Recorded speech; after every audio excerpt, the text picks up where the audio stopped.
With the shooting as a backdrop, police are trying to come up with the game plan before the quarter turns into a tourist mecca ahead of Essence Fest on July 4th. The state's new concealed carry law goes into effect, letting people carry a gun without a permit, but the city is looking to a loophole to create a gun-free zone in the French Quarter. WDSU investigative reporter Cassie Sherm looks into how the city is turning one of its French Quarter districts into a school. Cassie.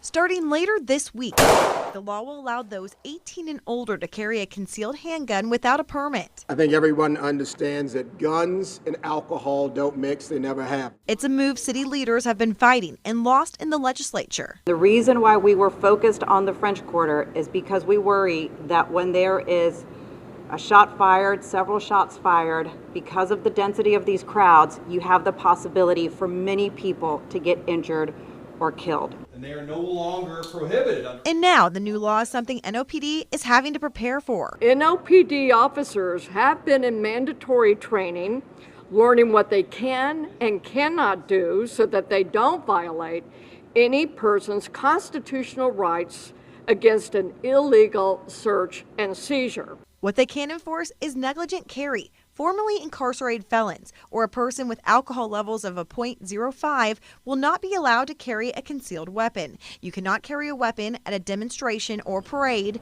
or in a restaurant or a bar that serves alcohol. We were going to figure out some kind of path to find some type of solution to protect the people of New Orleans. With the united concern for a rise in violence in the French Quarter, a new solution to create a gun-free zone is in the works. That's where the idea came to create a school zone. Well, the 8th district back behind me here is in the heart of the French Quarter, and that's why NOPD leaders as well as city leaders are making this building back behind me here the latest training facility for officers. What that means is this will be a school, and so those within 1,000 feet of this building will not be allowed to carry a firearm, making these areas a firearm-free zone. Here's what that firearm-free zone would look like. This is the radius, and it includes blocks bounded by Canal and Toulouse streets and large stretches of busy Bourbon, Royal, and Charters. Those all will be off limits for guns. This comes after a violent weekend in the French Quarter where there were multiple deadly shootings. We have seen an increase from last year, obviously. So these city leaders feel this move is what's best for the quarter, and they're asking for those who come. Guns and crowds don't mix.